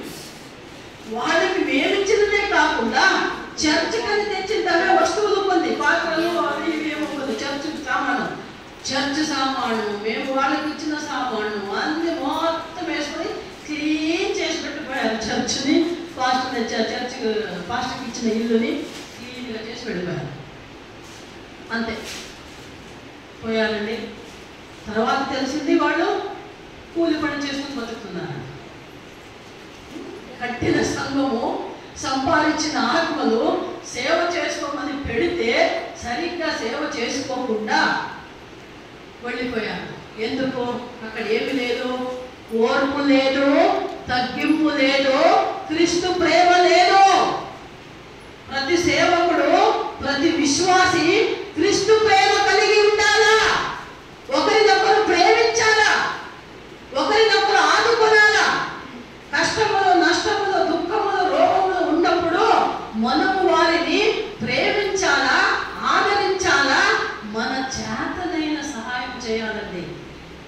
సహాయం అంటే డబ్బు ఇవ్వక్కర్లే, భోజనం ఇవ్వక్కర్లే, బట్టలు ఇవ్వక్కర్లే, ఉంటే ఇవ్వండి, లేదా మంచి మాట పలకండి. ఒంట్లో బాగాలేదా? ఏమైందమ్మా? ఇలా అయిందా?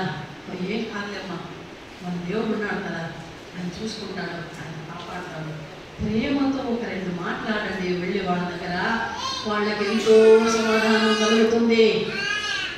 సంతోషము, సమాధానాన్ని పంచిపెట్టాలి. మనము ఓర్పు కలిగి ఉండాలా. సేవకులారా, విశ్వాసులారా, ఏ పరిస్థితి వచ్చినా ఓర్పు ఉండాలా. యేసయ్యకి ఉన్న ఓర్పు మనకు ఉండాలండి.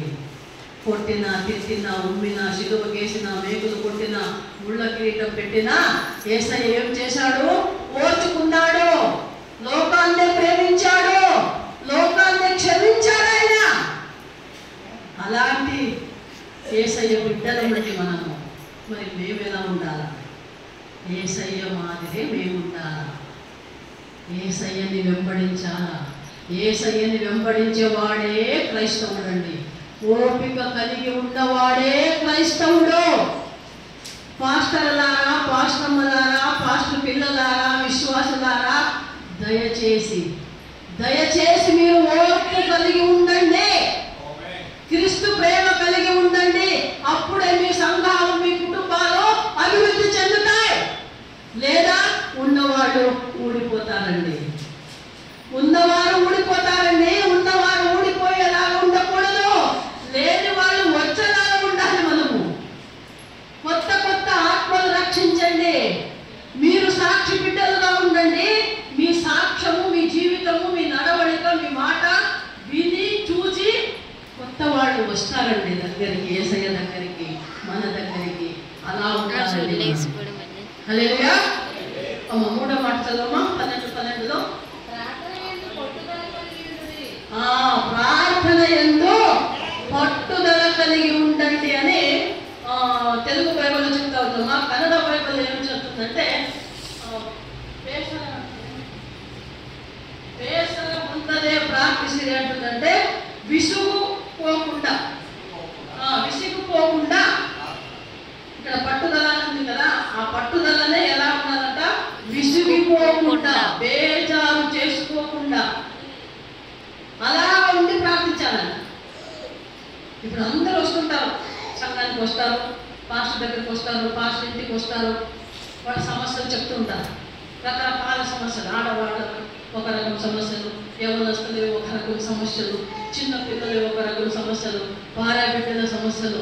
అమ్మో బాబు, ఎన్ని సమస్యలు ఉంటాయండి ఒక వ్యక్తి జీవితంలో, ఒక కుటుంబ జీవితంలో, ఒక సంఘంలో కూడా సమస్యలు ఉంటాయి. ఈ సమస్యలని ఒకరికొకరు చెప్పుకుంటారు. అప్పుడు ఏమంటాం మేము?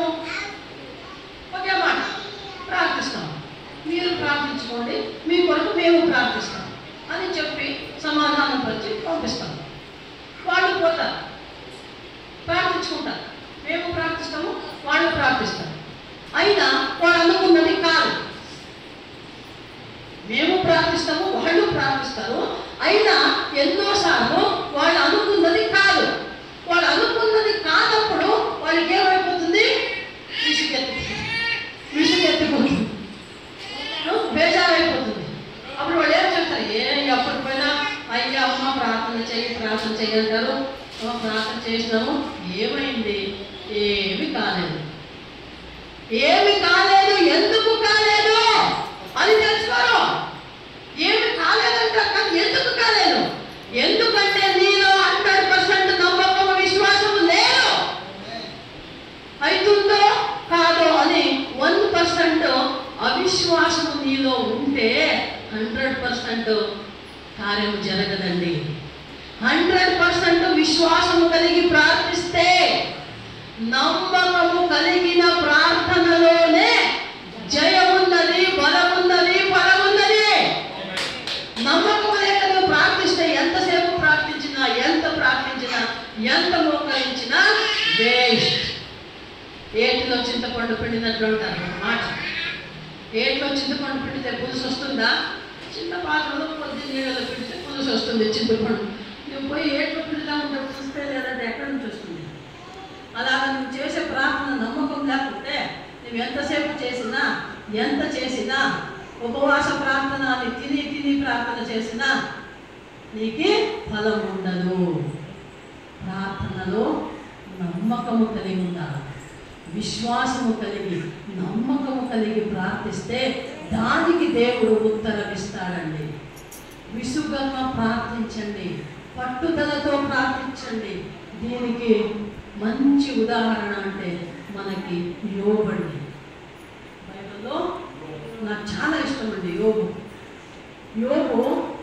చూస్తాము. యోబు గ్రంథంలో మొదటి వాక్యం నుండి కొనా వాక్యం వరకు ఆ గ్రంథం మేము చదివిందైతే చాలా మంచి మాటలు ఉన్నాయండి. అక్కడ ఎలాంటి శోధన వచ్చినా యోబు దేవుణ్ణి విడవలేదండి. దేవుణ్ణి విడిచిపెట్టని సైతాను చెప్పినాడు, భార్య చెప్పింది, పిల్లలు చెప్పారు, మిత్రులు చెప్పారు, అందరూ అన్నారు. అందరూ ఈయన విడిచిపెట్టిపోయారు, కానీ యోబు మాత్రము దేవుణ్ణి విడవలేదు. దేవుడు యోబుని విడవలేదు, యోబు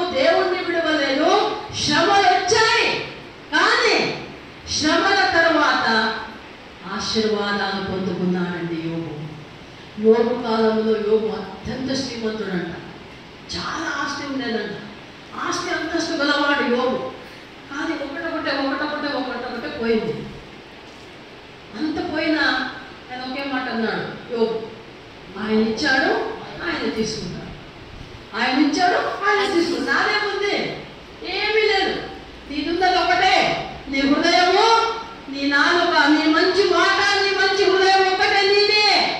నీ హృదయం బాగుందా, నీ మాట బాగుందా, నీ నమ్మకం ఉందా, ప్రార్థన ఉందా, అప్పుడు దేవుడు నిన్ను ఎల్ల వేళలా కాపాడతాడండి. నీకు కలిమి లేమి ఏమైనానో అన్ని పరిస్థితిలో నీకు ఏమి కావాలో అది ఇస్తాడండి దేవుడు. యోబు తనకున్న పరిస్థితిలో దేవుణ్ణి విడవలేదు, నమ్మకము విడవలేదు, ప్రార్థన విడవలేదు. నమ్మకముతో యథార్థతతో దేవుణ్ణి ప్రార్థించాడు యోబు.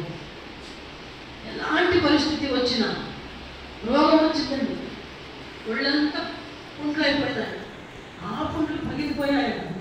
మనకేమైనా ఒక చిన్న గుల్ల అయితేనే ఆ గుల్ల ఏమన్నా పగిలితే ఒక ఇంత గాయమైతేనే ఎంత బాధపడతాం మేము. అలాంటిది యోబుకి ఒళ్ళంతా అయిపోయిందంట. ఒళ్ళంతా గాయాలే, ఒళ్ళంతా రక్తము, చీమ పట్టింది, రక్తము ఆరిపోతా ఉంది, మాంసఖండాలు కనిపిస్తూ ఉన్నాయి. గీరుకుంటున్నాడంట చేతితో, తన ఒళ్ళు తాను గీరుకున్న సమాధానం లేదంట.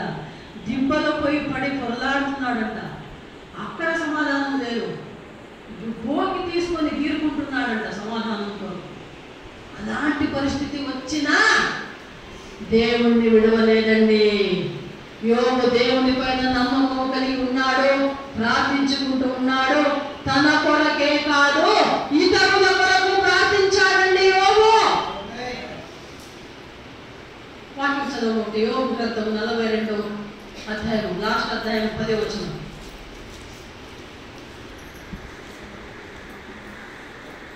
లాస్ట్ అధ్యాయము 10వ వచనం.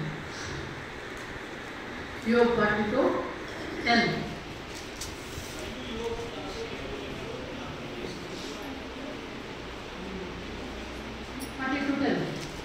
మరియు యోబు తన స్నేహితుల నిమిత్తము ప్రార్థన చేసినప్పుడు యెహోవా అతనికి క్షామస్థితిని మరలా అతనికి దయచేసెను. మరియు యోబునకు కోపం కలిగిన దానికంటే రెండంతల అధికముగా యెహోవా అతనికి దయచేసెను. హల్లెలూయా, హల్లెలూయా. చూడండి ఎంత మంచి వాక్యం అండి, ఎంత మంచి నమ్మకం, ఎలాంటి విశ్వాసం యోబుది. యోబు తనకి ఏ పరిస్థితి ఉన్నా ప్రార్థించాడట. తన కోసమే కాదు, తన స్నేహితుల కొరకు, ఇతరుల కొరకు ప్రార్థించినప్పుడు దేవుడు ఏం చేశాడండి? ఆయన ప్రార్థన విన్నాడు, ఆయనకు పోగొట్టుకున్న దాన్ని అన్నిటినీ ఇచ్చాడంట. అంతేకాదండి, మళ్ళీ చెప్తా ఉంది వాక్యము, రెండింతలుగా ఇచ్చాడు. హల్లెలూయా, రెండింతలుగా ఇచ్చాడు. ఎందుకు ఇచ్చాడు? ఆయన తన కొరకు కాదండి, ఇతరుల కొరకు ప్రార్థించాడు. విశ్వాసులారా, సేవకులారా, ఒకరికొకరు ప్రార్థించండి. మీరు సేవకులు విశ్వాసుల కొరకు ప్రార్థించాలి, విశ్వాసులు సేవకుల కొరకు ప్రార్థించాలి. అప్పుడే మీకు ఆశీర్వాదములు దొరుకును. అది 1, 2 కాదు, రెండింతలుగా ఆశీర్వాదాలు ఇస్తాడు. డబల్ ధమాకా మనకి, డబల్ సింగల్ ప్రేయర్, డబల్ ఆశీర్వాదాలు, డబల్ ధమాకా దేవుడు ఇస్తాడంటే మనకు. ఆ నమ్మకం కలిగి ఉండండి. మీరు విసుగక ప్రార్థించండి, పట్టుదలతో ప్రార్థించండి, దేవుని ఆశీర్వాదములు పొందుకొనండి. అదే చెప్తా ఉందండి క్రైస్తవులు మేము ఎలా ఉండాలని దేవుని వాక్యం. ఇలా ఉన్నామా మనం? ఇలా ఉన్నామా? మమ్మల్ని మనమే, ప్రతి ఒక్కరు మిమ్మల్ని మీరే పరీక్షించుకోండి. భార్యాభర్తలు, తల్లి పిల్లలు, సేవకులు, విశ్వాసులు, బంధుమిత్రులతో ఎలా ఉన్నాము? ఇరుగు పొరుగు వారితో మేము ఎలా ఉన్నాము? ఒకరినొకరు ప్రేమిస్తున్నామా? ఒకరినొకరు క్షమిస్తున్నామా? ఒకరి కోసం ఒకరు మేము ప్రార్థిస్తున్నామా? మమ్మల్ని మేము పరీక్షించుకోవాలండి. ఇలా ఉంటేనే మీకు అలా ఆశీర్వాదాలు దొరుకుతాయండి. ఆ ఆశీర్వాదాలు పొందుకోవాలి. ఫస్ట్ పీటర్ 1వ అధ్యాయం 6-7 వచనాలు చదువుకున్నామండి. 1 పేతురు 1వ అధ్యాయము 6 మరియు 7 వచనాలు దేవుడి వాక్యం అక్కడ ఏం చెప్తామో చూడమా. ఫస్ట్ పీటర్ ఇందువలన మీరు మిక్కిలి ఆనందించుతున్నారు కానీ అవసరం బట్టి నానా విధమైన శోధనల చేత ప్రస్తుతమున కొంచెం కాలము మీకు దుఃఖము కలుగుతున్నది. నశించుకోవు సువర్ణము అగ్ని వల్ల పంచింపబడుతున్నది కదా, దానికంటే అమూల్యమైన మీ విశ్వాసం ఈ శోధన చేత పరీక్షకు నిలిచినదై యేసుక్రీస్తు ప్రత్యక్షమైనప్పుడు మీకు మెప్పు కలుగును. ఆమేన్. హల్లెలూయా. దేవుని వాక్యం చెప్తా ఉందండి 2 ముఖ్యమైన విషయాలు కూడా. ఒకటేమంటే మీరు ఎలా ఉండాలని చెప్తారు వాక్యం అక్కడ 6వ వాక్యంలో చెప్తా ఉంది. మనకు శ్రమలు వస్తాయండి, సేవకులకు శ్రమలు వస్తాయి, విశ్వాసులకు శ్రమలు వస్తాయి. కానీ ఎంతకాలమో అది కొంతకాలమే ఉంటుంది వాక్యం. కొంచెము కాలమే శ్రమలు వస్తాయి. అందుకే మీరు ఓర్పు కలిగి ఉండండి, పట్టుదలతో ప్రార్థించుకొని ఉండండి. కొంతకాలమే. కరోనా ఎంతకాలము? లాస్ట్ ఇయర్ ఉన్న పరిస్థితి ఇప్పుడు ఉందా? మేము ఇప్పుడు వచ్చామంటే ఎందుకు వచ్చాం? కరోనా పోయింది అనుకొని వచ్చాం. పోయింది, మా పాలిటికేమో పోయింది. అది ఉందో లేదో మాకు తెలియదు, మాకేమో లేదమ్మా, కరోనా లేదు, అంతే సంగతి. హల్లెలూయా. ప్రార్థన చేసుకున్నాం, ప్రయాణం బయలుదేరాం, అంతే. లాస్ట్ ఇయర్ ఎంత పరిస్థితి అండి? 2020 ఏ ఒక్కరు మర్చిపోలేరు. సేవకులు కానీ, విశ్వాసులు కానీ, అన్ని జనాంగములు కానీ ఎవరు కూడా మరచిపోని కాలం అంటే అది 2020 సంవత్సరం. 2020 నంబర్ ఏమో చాలా బాగుంది, కానీ ఎన్ని శ్రమలు, ఎంతసేపు? కొంచెంకాలమే. మళ్ళీ ఇప్పుడు 21 హాయిగా ఉన్నాం, యథావిధిగా ఉన్నాం. దేవుడు మళ్ళా మమ్మల్ని అందరినీ నమ్మకములో, బలములో, ప్రార్థనలో తెలిపాడు. మరి దేవుడు కొంచెంకాలమే వస్తుందండి శ్రమలు. శ్రమలు వచ్చాయని ఏడుస్తూ, బాధపడుతూ, కుంగిపోతూ ఇంట్లో మూలలో కూర్చోవద్దండి. కప్పుకొని పడుకోవద్దండి. ప్రార్థించుకోండి, పట్టుదల కలిగి ప్రార్థించుకోండి. మీరు శ్రమల సమయంలో మరీ ఎక్కువగా ప్రార్థించాలండి. మనము శ్రమలు వచ్చాయని కూర్చునేది, పడుకునేది కాదండి. దేవుని పైన కోపగించుకొని ప్రార్థన వదిలి ఉండటం కాదండి. మరీ ఎక్కువగా ప్రార్థించండి. కొంచెంకాలమే ఉండే శ్రమ వెళ్ళిపోతుందండి. టెంపరీ అనే శ్రమలో పర్మనెంట్ కాదు. దేవుని కృప పర్మనెంట్, దేవుని ఆశీర్వాదం పర్మనెంట్ అంటే మనకు శ్రమలు కాదండి, కొంచెంకాలమే శ్రమలు వస్తాయి. అందుకే 7వ వచనంలో అక్కడ చెప్తా ఉంది. ఏం చెప్తా ఉంది? మరి అక్కడ చెప్తా ఉంది, అగ్ని పరీక్ష వలన శుద్ధపరచబడి చాలా అక్కడ ఆ వాక్యం చెప్తా. ఏం చెప్తా ఉందంట? శ్రమలంటే మనకి ఎలాంటివంటే, ఈ బంగారం ఉంది కదమ్మా, ఇప్పుడు మేము ఆడవాళ్ళు చాలా మంది చాలా రకరకాల నగలు వేసుకుంటాం. మేము వేసుకునే నగలు ఇలాగా ఏమి షైనింగ్ ఉండాలా, డిజైన్ ఉండాలా అంటే దాన్ని ఏం చేస్తారంటే బంగారాన్ని ఫస్ట్ అగ్గిలో వేస్తారు. అగ్గిలో వేసి తీసినాకే దానికి ఒక రూపం ఇస్తారంట. మేము కూడా సువర్ణం అంట. యేసన్న గారు ఒక పాట ఉందండి, చాలా మంచి పాట. యేసన్న గారు ఒక పాట రాశారు, పాడారు. అగ్నిలో శోధింపబడిన మీదట సువర్ణంగా మారతానని. ఎంత మంచి పాట రాశారు. సువర్ణమై మారెదను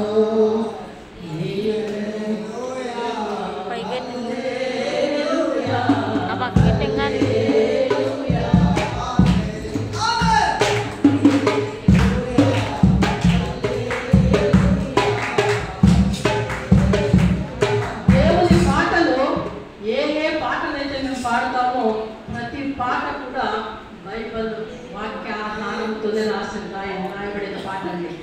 సువర్ణముగా మారతామంట మేము.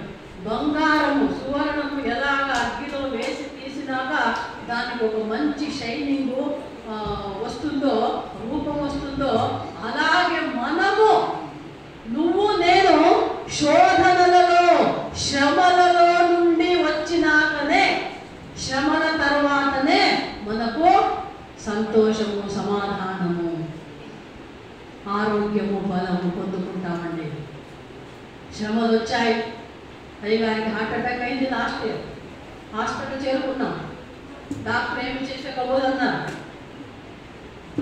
అయినా ఆ శ్రమ మాకేమి సువర్ణము అగ్గిలో వేసినట్టు మా నాన్నయ్య గారు సువర్ణము అగ్గిలో పడ్డారు, ఆసుపత్రి ఐసీయూలో పడ్డారు, మరి లేచి వచ్చారండి. మరి ఈరోజు ఇక్కడ మీ దగ్గర ఉన్నామంటే ఆయన కృపండి.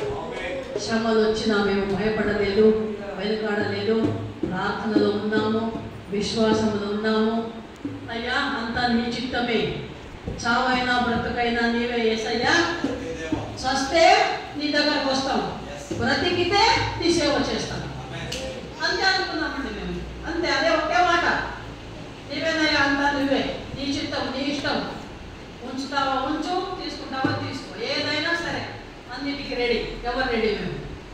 అలాగ మా దేవుడు కాచి కాపాడాడు. నమ్మకం కలిగి ఉండండి, ఓపిక కలిగి ఉండండి. అందుకే లాస్ట్ ఒక మాట చెప్పి నేను ముగిస్తాను. కీర్తనలో గ్రంథము 34వ కీర్తన 19వ వచనం చదువుకున్నామండి. 34:19. Psalm 34. నీతిమంతునికి కలుగు ఆపదలు అనేకములు. నీతిమంతునికి కలుగు ఆపదలు అనేకములు. ఒకటి కాదు, రెండు కాదు, లెక్కలేని ఆపదలు వస్తాయంట మనకు. వాటన్నిటిలో నుండి యెహోవా వారిని విడిపించును. హల్లెలూయా, హల్లెలూయా. ఎంత మంచి మాట అండి, ఎంత మంచి వాక్యం అండి. నీతిమంతులకు కలుగు శ్రమలు అనేకమంట. ఒకటి కాదు, రెండు కాదు. ఉపవాసం ఉండొచ్చు, వరవాసం ఉండొచ్చు, రోగాలు ఉండొచ్చు, బాధలు ఉండొచ్చు, చింత ఉండొచ్చు. నీ దగ్గర ఉన్న వాళ్ళే, నీ పక్కన ఉన్న వాళ్ళే వెన్నుపోటు వేయొచ్చు, అపనిందలు రావచ్చు, అవమానాలు కలగవచ్చు. రకరకాల శ్రమలండి దేవుని బిడ్డలకు, మరీ ఎక్కువ దేవుని సేవకులకు. సంఘాల రాజకీయాలు, కుటుంబాల రాజకీయాలు, విశ్వాసుల మధ్య రాజకీయాలు, సేవకుల మధ్య రాజకీయాలు.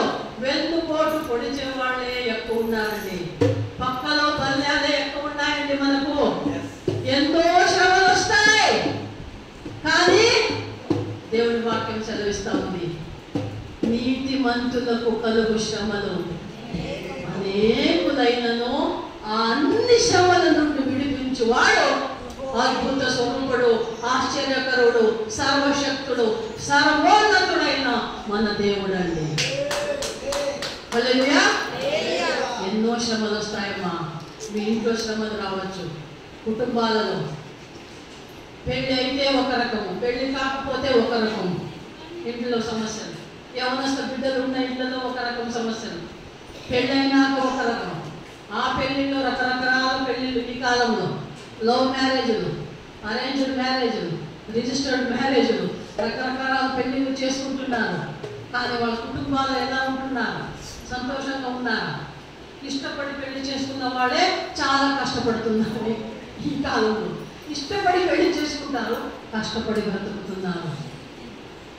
దేవుని బిడ్డలైతే ఏ శ్రమలు మనకి పర్మనెంట్ కాదండి, టెంపరీ, అల్పకాలమే, స్వల్పకాలమే, కొంచెంకాలమే శ్రమలు ఉంటాయి. ఆ శ్రమలు దూరమవుతాయి ఎప్పుడో నీవు నమ్మకము కలిగి ఓపికతో పట్టుదలతో ప్రార్థించుకొని ఉండి నిరీక్షణ కలిగి ఉంటే, నిత్య జీవము నిరీక్షణ, పరలోక రాజ్యము నాదన్న నిరీక్షణ కలిగి ఉంటేనే నీకు ప్రతి శ్రమలు దూరం అయిపోతాయి. దేవుని బిడ్డలారా, నిరీక్షణ కలిగి ఉండండి, శ్రమలలో ఓపిక కలిగి ఉండండి. ఎడతెగక పట్టుదలతో అనుదినము అనుక్షణము ప్రార్థన చేసుకొని ఉండండి. దేవుడు అన్ని రకాల శ్రమలతో మమ్మల్ని కాపాడుతాడు. ఏ శ్రమ మాకేమి చేయదు, ఏ తెగులు నీ గుడారం సమీపానికి రాదు అని 91వ కీర్తనలో మేము చూస్తున్నామండి. కీర్తనకారుడు చెప్పినట్లు దేవుని ఆశ్రయించుకొని మనం ఉంటే ఆయనలో మేము సురక్షితంగా ఉంటాము. ఆయనలో భార్య, భర్త, తల్లి, పిల్లలు, బంధుమిత్రులు ఎవరితోనూ కాదండి, ఆయనతో మేము సురక్షితంగా ఉంటాము. ఆయన తోడు నీడ అండదండ మాకుంటే ఎల్లప్పుడూ నీతిమంతులను దేవుడు కాచి కాపాడతాడు. ఎవడు నీతిమంతుడు? యేసయ్యని నమ్మినవాడు, నమ్మి దీక్షా స్నానం పొందినవాడు, సువార్త చెప్పువాడు, సువార్త వినువాడు, నమ్మకం కలిగినవాడు, ప్రార్థించేవాడు, దేవుడిని ప్రేమించేవాడు, ఇతరులను ప్రేమించేవాడు, వాడే నీతిమంతుడు. నీతిమంతులని దేవుడు ఎన్నుడు చేయి విడువడు, ఎడబాయడు, ఎల్లప్పుడూ మాతో కూడా ఉంటాడండి. అలాంటి దేవుని బిడ్డలై, అలాంటి దేవుని సేవకులైన మనం ఎప్పుడు దేవుని కృపా ఆశీర్వాదములు పొందుకునే వారుగా ఉందామండి. దేవుడు మిమ్మల్ని మరి వాక్యమును ఆశీర్వదించును.